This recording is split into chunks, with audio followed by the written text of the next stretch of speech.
Hello, this is African Voices TV. Welcome our dear viewers. And tonight we have a special guest, none other than Mr. Adam Yusuf, who is well known around the city of Sheffield. We have him here tonight to have a discussion, to tell us about his community organization, what it's about, and more importantly, just get to understand the importance of ISRAAC in Sheffield and South Yorkshire at large. Welcome, Adam. Thank you, Idris. Thank you. How have you been? I'm good, thank you. Everything's been okay? Yes, it's bank holiday, so... Good, yeah. The weather's been a little bit chilly, but it's all good. Yeah. Okay. Enjoy it. So, Adam, for people that don't know you, can you introduce yourself? Yeah, my name is Adam Yusuf. I'm from the Somali community, and I have been living in Sheffield for quite a long time. Okay. Yes. A long time. Yes. A long time indeed. Yes. We would like to talk about the community organization that you had. And probably there's some people that haven't heard about it, but there's also some people that have heard about it but don't know what it is. Okay. Can you give us an insight of what it is? Give us some background about ISRAAC. You know, what is ISRAAC's mission? How was it founded? Yeah, in order to give you context, thank you very much for inviting me to the studio. Appreciate the work the African Voices are doing. And I think this is my 4th time to come to the studio. So I appreciate the invitation. So the Somali community has been in Sheffield quite a long time. They came in the 60s, like the Yemeni communities, Pakistani communities, Afro-Caribbean communities. To my knowledge, those were the 4 initial communities that came to Sheffield to work in the steel industry. So we have at ISRAAC Center an elderly gentleman called Haji Umar. He's been with us for quite a long time, and he came to Sheffield in the 1950s. So that shows you the older generation's background into the city. We're very rooted here, and some of them unfortunately have passed away. Some are, and obviously are elderly, and some are still active, like Haji Umar is an example.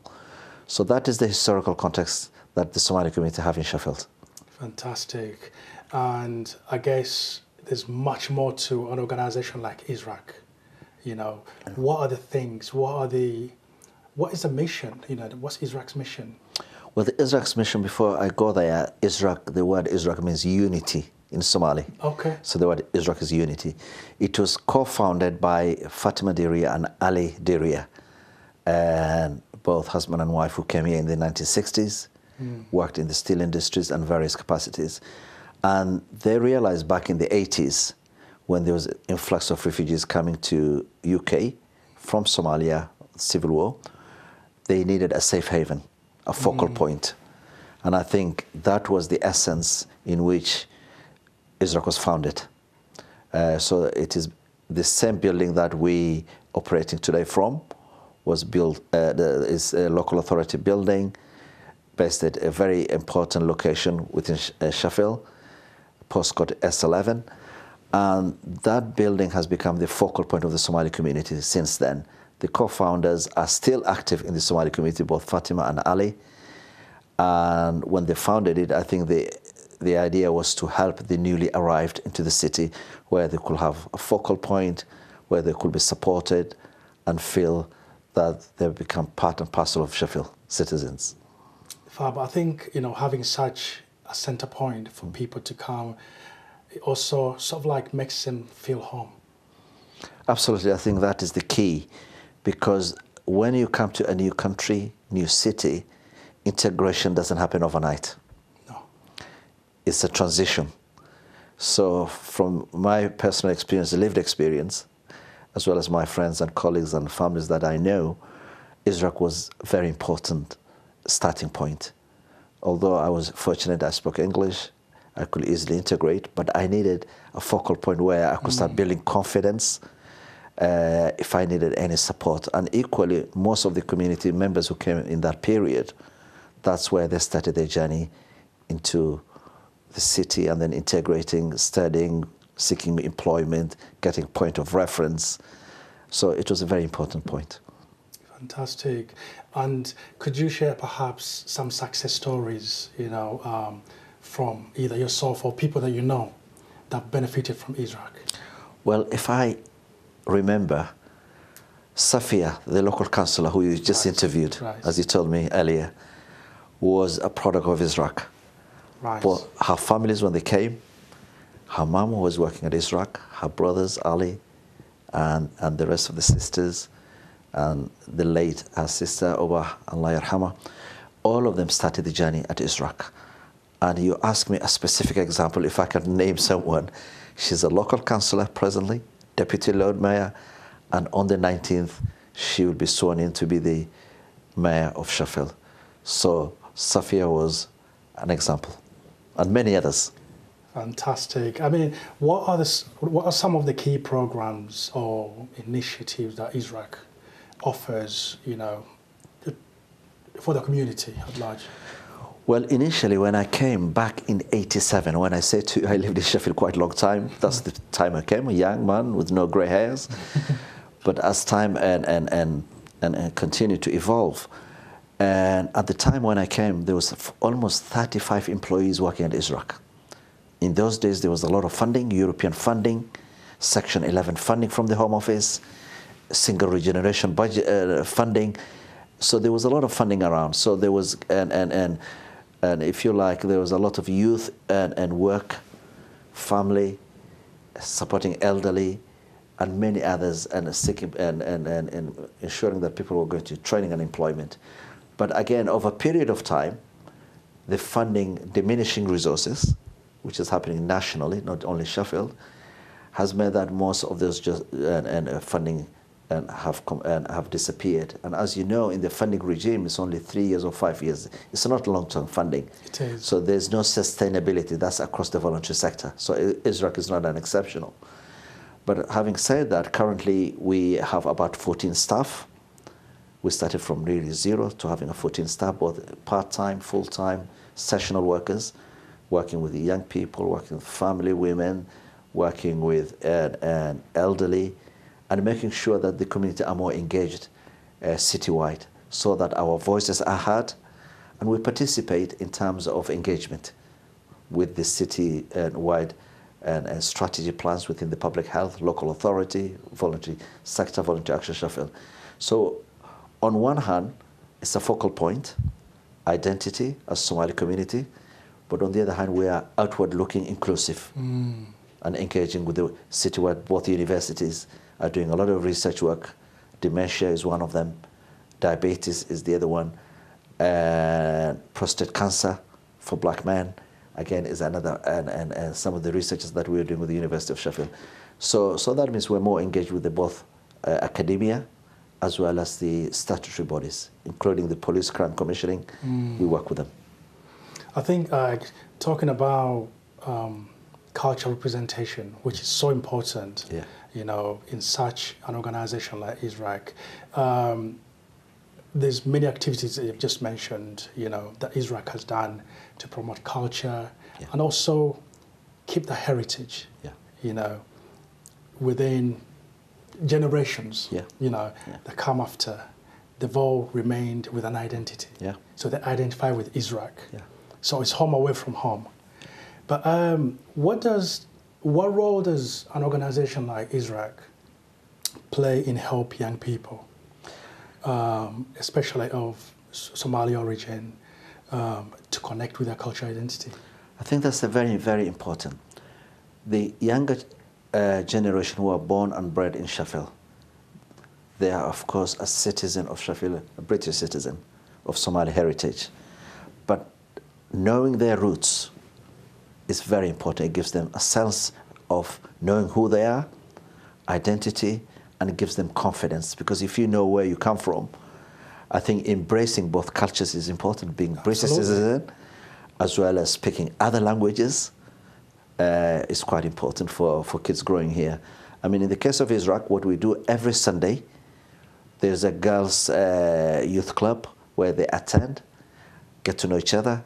They are in different local schools, so by coming every Sunday, I have a daughter who's 13, every Sunday is looking forward to be at ISRAAC at 6 p.m. up to 9 p.m., integrating with other kids from other schools and playing Somali dancing, learning their language, And having a sense of identity is very, very important at early age. And I think ISRAAC plays that role.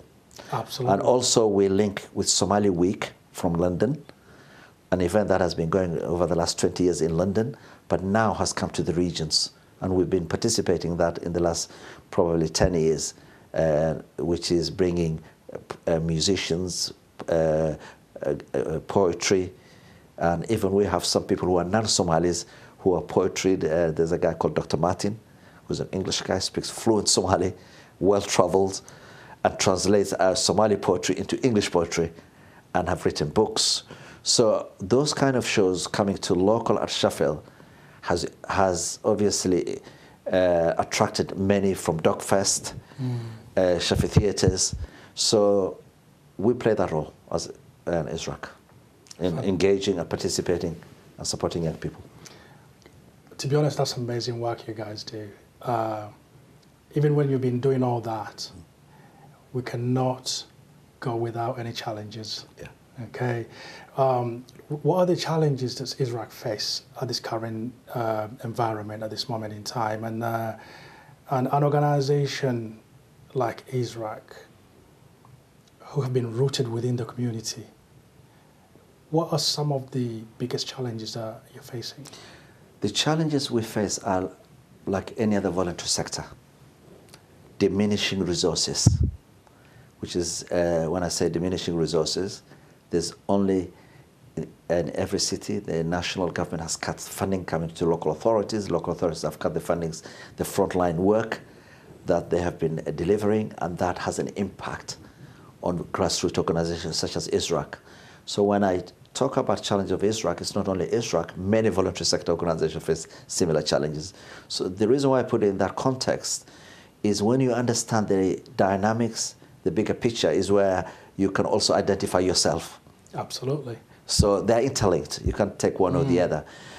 But when I come back, what are the challenges is, first of all, we came together. The local authority was going to ask us to vacate the building that we've been operating from for 30 years. And we said no, so we negotiated. So we were able to purchase the building. When I say we, 60 members of the Somali community came together, raised the funds, and were able to purchase the building. So the ISRAAC Center and the members own the building, the asset. And I think we are one of the first Somali community in the UK who were able to mobilize, raise resources, and own the asset. So that, but again, the asset comes with challenges. It's a listed grade 2 building, very old, and it needs a lot of maintenance, and obviously it has to be fit for purpose. And so we were able to navigate that. So raising funds was a bit challenged, but we've overcome that. And I think the culture of the Somali community, like any other communities coming as the newcomers, as the refugees, have resilience. They might not have the financial resources, but they have this mentality of can do, able to do, despite the challenges. So once we put our head, we get together, we identify all the challenges, and we put a plan together and we execute it. And we realize the mobilization of community is more powerful than just having the financial. 100%, I agree. And hence, we were able to purchase the building without outside help. And today, when we apply for funding, that is our match funding to say, well, we're committed, we're rooted, we're genuine in what we do. And that's a very powerful narrative even for when you're seeking resources, because you can only be helped as much as you help yourself. So if you're able to stand on your 2 feet, that is very powerful indeed. Very, very powerful indeed. And I think if we look at how things have changed over the past few years, when it comes to government funding, community-based funding, you know, you can't even talk about the EU anymore now. But I think it shows the power of the community. It shows the power of coming together as one unity.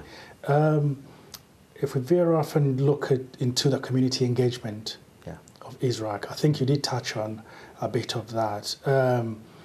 How does ISRAAC engage with the broader Sheffield communities, and what's the collaboration with that organization look like? I think what we were able to do as ISRAAC members, volunteers, staff, elderly, when we came together again and echoing how important it is, we identify what areas of focus it is: elderly, young people, women engagement. So we start within, identifying the issues and then working on it, and then link into the wider engagement. What else is happening with the young people in the city? What are the plans of this Sheffield City Council next 5 years on the strategy on young people? And then when we identify that, it is much easier to engage. We identify who the lead person officer is, we invite them, we show them what we do, we present our plans, and then we fit into the wider plans, and they welcome that. So that is our strategy, if you like, of engagement.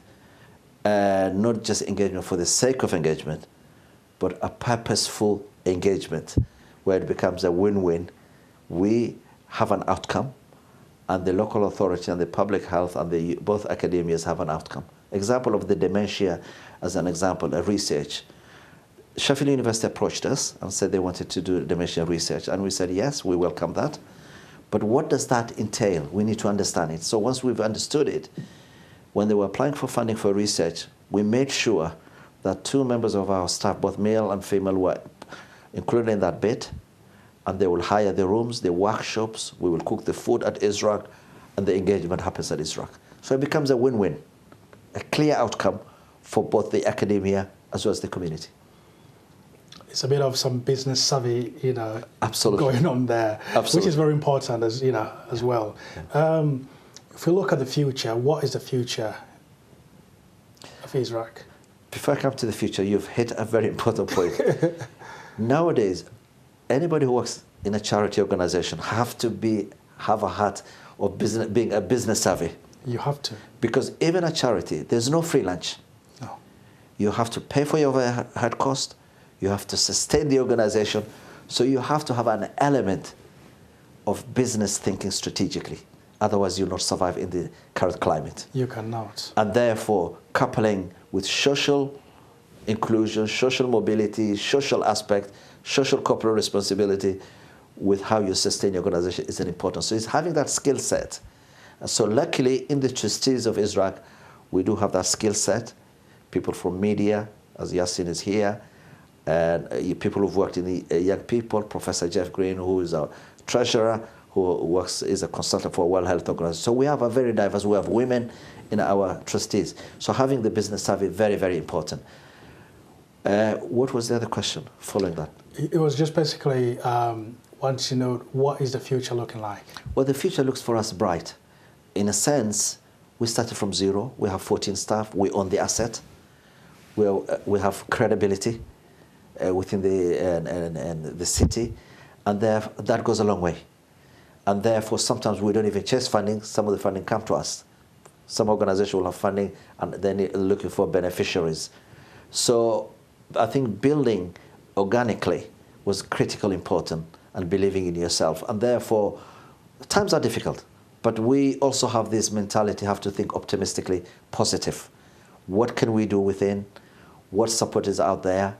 If the support is not there, how are we able to achieve by ourselves in order to sustain the organization, build more engagement, support the younger generation in terms of employment opportunities, those who are unemployed, seek apprenticeships, which we have been successful in doing, putting young people into apprenticeships, and help those who need help, but those who have been able to integrate, bring them back. For example, recently, Safia, local councillor, in conjunction with us, collaboration, she did a big program in the town hall, bringing all the nurses and doctors from the Somali community to try to show the public health that we are not only recipient of services, we are also contributors to the services.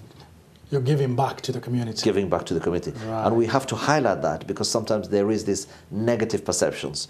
People who are arrived immigrants, refugees, are always taking from the system. We wanted to show, well, those younger generation who've studied, worked here, are contributing, are today doctors, nurses, engineers, plumbers. Absolutely, and that makes a lot of sense. So, on a personal note, what inspired you to be involved in ISRAAC? You know, we know as people from Africa, you reflect where you came from. Yeah. You've arrived in a new environment, okay? Life brings its own challenges. So your inspiration, where does that come from? Well, my inspiration comes from the elders. When I see people like Haji Omar, who came to UK in 1950, doesn't speak a word of English. I think Yasin, who's in the studio with us, did a program called Somali Still, or Sheffield Still, and so that clearly talks about the journey of Haji Omar, who's still alive, member of trustee, came to the UK, didn't speak a word of English. Today is an official Home Office interpreter, working at the age of, he's over 80 and still working. He could have retired but decided to work and earn a living. And he goes to the court, he travels the whole country. So people like Haji Umar inspires me. If someone who's at that age came as a young person to speak the language, was able to work, and also financially contributed as a member, he was the first person who inspired us to say we can purchase this building. When we were given a figure, we didn't have money, and he said, no, we can do. So that's, inspiration comes from the elders. Fantastic. So if they can give something back, why can't we give something back? I've worked in local authority for more than 20 years. I've lived experience. I've worked in mainstream. So I thought, I'm raising family in Sheffield. I have time in my hands. The network that I've built over years and the little knowledge that I've acquired, I've managed to put it back into not only myself, my colleagues are in similar position. Ahmed, who's not here, Faiza, Abdi Fattah, Professor Jeff, Haji Umar, Yasin, and many others have got the same inspirational, have different wide experience, but what brings us together is we wanted to make a difference and our voices heard in a city that we've lived for a quite long time.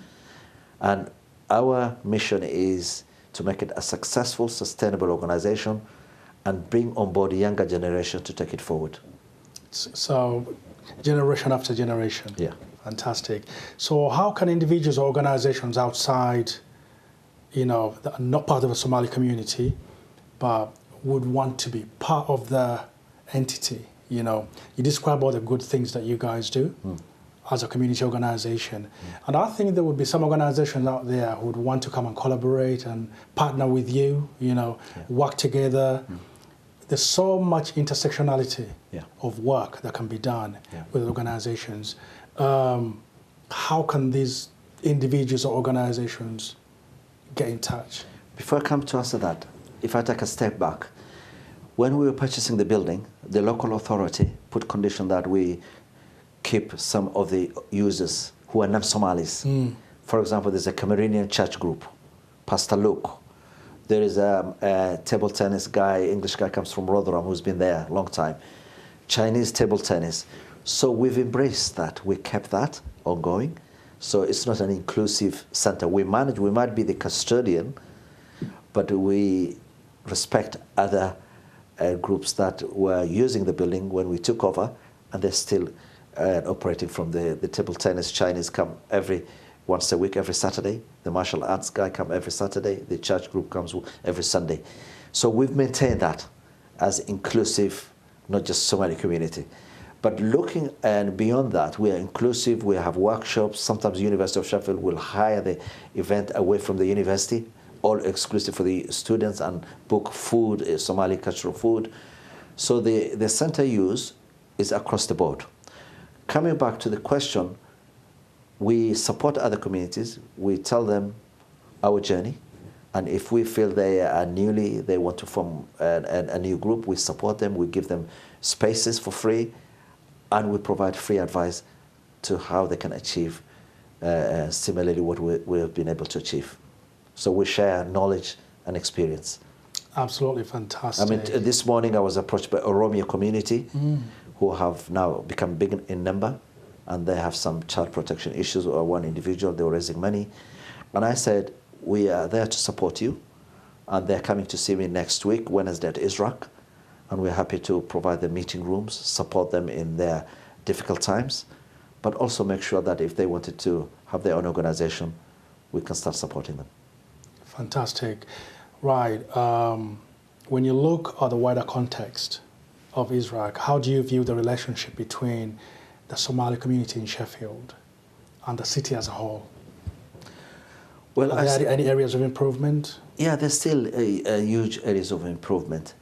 For example, we need to be citywide. We cannot only operate from that building. So in our plans, we're hoping to have a base in Spittal Hill, where there's a lot of ethnic minorities and a large number of Somali communities. So we have to reach out to communities rather than expect them to come all the way to our building at S11. Therefore, we are working the plans how we are able to reach community at their locality, as opposed to expecting them to come all the way. This could be mothers, single with kids who have disability, and therefore there are issues we haven't been able to address, but are on the horizon to be addressed. But again, in terms of are there challenges? Of course, there are many challenges. Still high unemployment amongst the young people, seeking employment. There are those who have done well and those who have lost their ways into crime and drugs, and therefore it's our responsibility as a community to make sure that we deter them to go to that wrong path. If they can pursue education, employment, and support them and build their confidence. So we still do have those challenges within the community. You've touched on something very important. Youth. Yes. The young people. Yeah. We know the issues and problems that young people face. Yeah. How can or has ISRAAC played a role to intervene? It's a big challenge. It's definitely a big challenge. There's no one silver bullet solution to this problem. Like any other young people across the city, I think diminishing resources. Most of the youth centers have closed down. Local authorities have limited funding to put into youth activities and programs.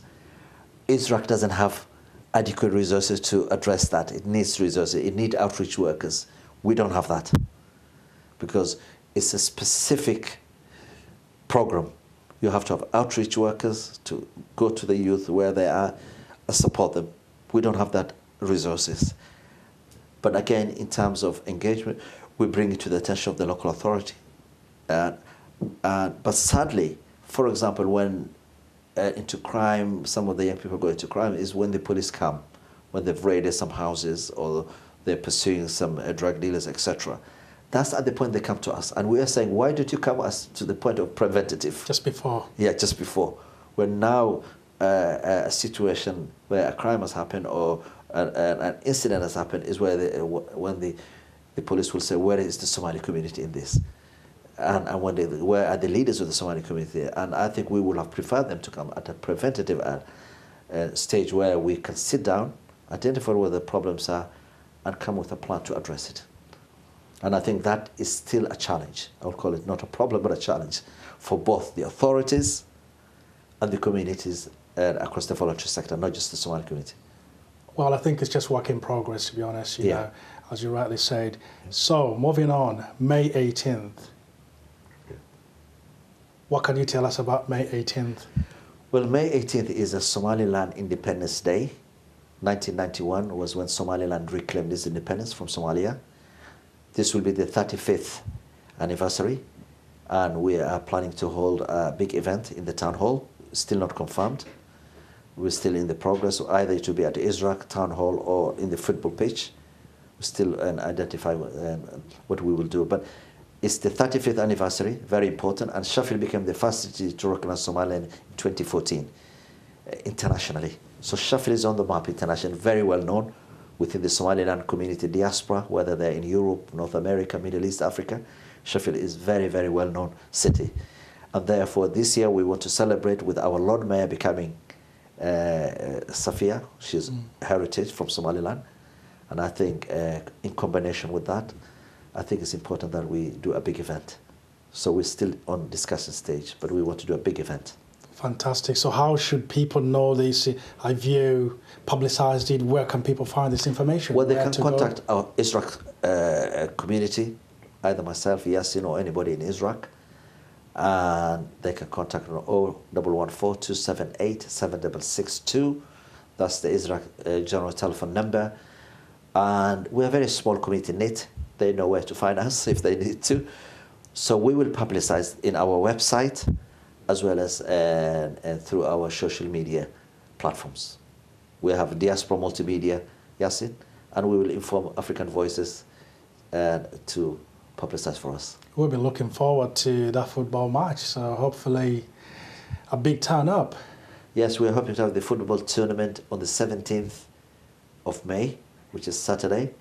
And I think Yasin is going to identify time, but it's going to be where Don Valley Stadium used to be.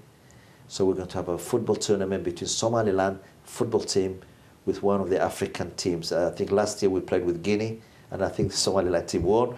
But I think it's a rotational. They go to different cities in the UK, the football tournament, and that encourages families, young people to come out on a lovely day on a football pitch, because a lot of some members of the community have never been to the football pitches.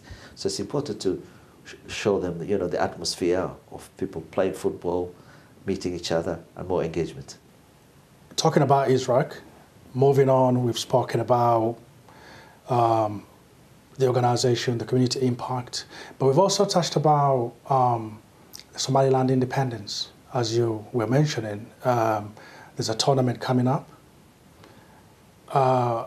Someone would ask, people that don't understand, when people hear Somalia, they think Somalia is one Somalia, but there's also Somaliland. Yeah. Okay? For people that might not be educated on that subject, Somaliland gained independence in 1991, May 18th. And as communities all across the world, Somalis are everywhere. When you meet people, they're like, oh, Somalis are everywhere, which is really good because the culture is very infectious. Wherever you are, they don't veer away from the culture. They're still intact. So tell us about Somaliland independence and the impact all around, the diaspora.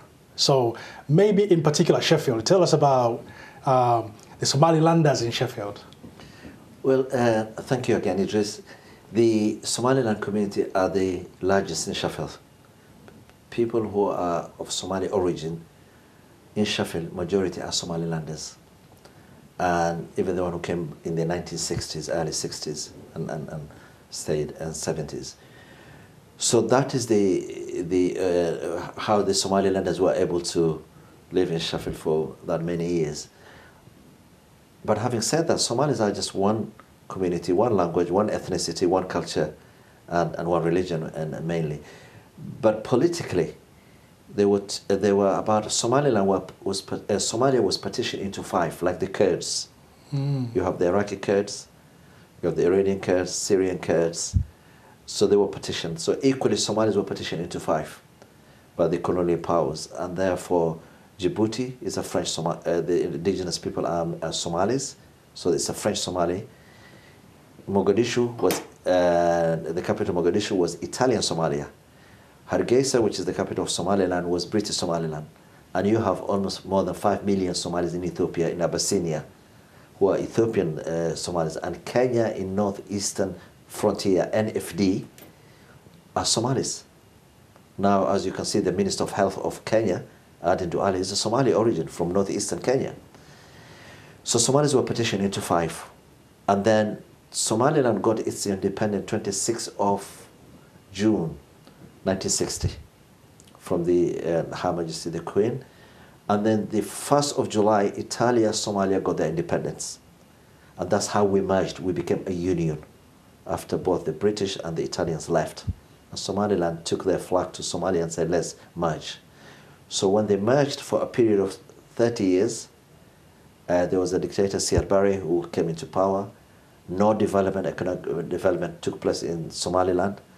And therefore Somaliland took arms, and then Somaliland went into civil war. That was the disintegration of Somalia, the 2 entities that came together, the British and the Italian and Somalia. So since then, Somaliland has reclaimed its independence from Somalia. So there were 2 countries. So historically, people don't understand, people who don't know the Somalia issues far better, do not understand that distinction, but it's important to have that distinction. So since then, Somaliland reclaimed its independence 1991 up to today, which is the 18th of May, we'll celebrate the 35th anniversary. And hence, Somaliland has been autonomous, not internationally recognized, but were able to have their own president. They have 6 presidents, successful elections that have taken place peacefully. Somaliland has its passport, currency, and manages affairs, as its police, military, navy. So Somaliland, in essence, is very independent from Somalia, and it has been stable for the last 35 years. You know, such important news, which is unknown to so many, but very important. If we come on to Sheffield being the second home of Somalilanders, why Sheffield? Well, Sheffield, as I said, we were rooted in the steel industry. Our elders came to work here, and we are also quite established in Liverpool, South Shields, Cardiff, Aldgate East in London. These were seaports where the merchant navy were located, and a lot of Somalis were in the merchant navy back in the 60s, 50s, 60s, even after the Second World War. So, but Sheffield specifically was due to the steel industry. That's where they resided, the elder generation, and that's how the other numbers came after the Civil War. And then we lobbied our local politicians, and Sheffield became the first city to recognize Somalia in 2014, which was a big, big event across internationally, put Sheffield on the map. But since then, 5 other local authorities have recognized Somaliland, followed by Cardiff, again recognized Somaliland. You've got Tower Hamlets, Birmingham, Liverpool. And now hopefully other cities will follow, like Manchester and other cities. Bristol are also working towards local recognition. And I think what it does, because a city like Sheffield can never recognize a country, it's just a symbolic. It is. Yeah, and that symbolic tells the story, the narrative. And that narrative goes into the media, and it just enlightens people who Somaliland is. And I think they've achieved a lot in that part of the world. It's a very turbulent Horn of Africa, and Somaliland seems to be the only shining example. Have had 6 presidential elections that was handled very peacefully. The latest was December last year, in January. The incumbent president was defeated, the opposition leader became the president, and that happened very peacefully. And just to add to the narrative, we were very lucky. One of our colleagues who worked with us at ISRAAC was at one point trustee and then became the finance manager, is currently the education minister, state education minister of Somaliland. Wow. So that just goes to show the progressive mindsets of Somalilanders, wherever they are. Yeah. You know, think about their homeland. Yes, and it's coming in the next 2 weeks, and we might be able to put them in touch with African Voices. That'd be fantastic. Yeah. You know, absolutely. And I think it's so important people to be aware as well as understand that, yes, Somaliland is there. Politics, I think in general, the African politics is such a complex tapestry, you know, of things to weave and understand exactly what it is. But I think it's very important also to acknowledge the struggles that some of these countries go through to attain their independence. Yeah, and I think just to make the point, when we talk about Somaliland, it's not an diminishing other Somalia, because they are our brothers, our sisters, we speak the same language. If we find ourselves on the street, we can talk, interact, no problem. Even between there is intermarriages and people travel, do business together. I think, but what Somaliland stands for, the last 35 years, whereas in Somalia there was huge military intervention, the UN, the military, the AFRICOM are all in Somalia, Mogadishu. Whereas Somaliland has never had that. They are self-independent. You don't have an AFRICOM soldiers, you don't have UN soldiers in Somaliland. We manage our all affairs effectively within. So in other words, it's governed by Somalilanders, no interference from other foreign countries, and therefore self-sustaining. They have no debt, no IMF debt, no World Bank debt. Whatever little resources they take as tax collection is what they pay the civil servants, the military, the police, and it's a very peaceful country. So the model is to showcase what can be achieved if left alone and supported rather than undermine them. Absolutely. So other Somalis can learn from this model of democracy linked with our traditional elder way of doing things, conflict resolution, and compromising each other and having coexistence within communities. And if there's issues, they solve it within rather than take it outside. Because anybody can never solve your problem. If you have a household problem, you can only resolve that problem. But if there's outside interference, it just makes the issue worse and difficult to solve. That's very true. I agree. Looking at the diaspora communities spread out all across the UK, so we'll take Sheffield as the pioneer city. Yeah. Okay. Yeah. What other cities are coming up? What are the numbers? Do we know whether Sheffield has the much bigger number of Somalilanders than any other cities across the country? Or? No, to my surprise and many other people's surprise, Sheffield doesn't have a huge number of Somalilanders. I mean, we're talking about 6,000, 7,000. Back in the 90s, about 10,000. But there are cities like Bristol, Birmingham, huge number, and East London, Tower Hamlets, Newham, that area of East London. There's huge number of Somalilanders. So Sheffield maybe is 6th or the 7th. Right, on the list. Not in the top 5. Not top 5. Yeah. Okay. And there has been demographic changes. A lot of people from Sheffield back who came in the 90s are no longer in Sheffield. They will go where their employment is. Their kids have grown up, educated, and they will seek employment. They will move down south, and the families will move with them. So demographic changes has taken place. Right, okay. Thank you so much again, Adam. It's been a pleasure to have you. Yeah, thank you. And hopefully we'll see you again. Yeah, thank you. And our dear listeners, it's African Voices platform. Thank you so much for watching us. Until next time, good night.